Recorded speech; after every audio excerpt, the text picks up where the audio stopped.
isa pa pala po, Kuya Allen, bali gusto ko po sanang lagyan to ng ilaw dito.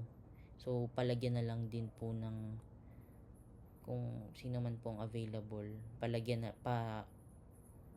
na lang lagyan na lang din po ng paabangan na lang po.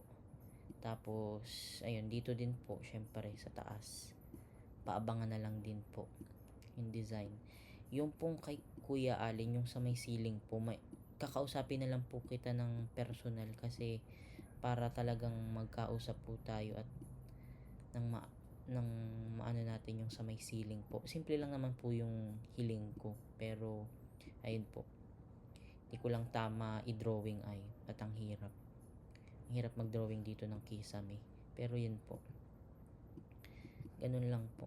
Ito po, may lagyan nyo lang po ng ilaw. Tapos dito yung ilaw din, may ilaw po dito. Dito po, napapaisip din ako kung lagyan. Siguro po lagyan din dito sa may pundasyon na to ng ilaw. Maliit na ilaw dito sa gilid po. Kasing height na lang po nito. Magkasing height na lang po. Tapos yun lang po.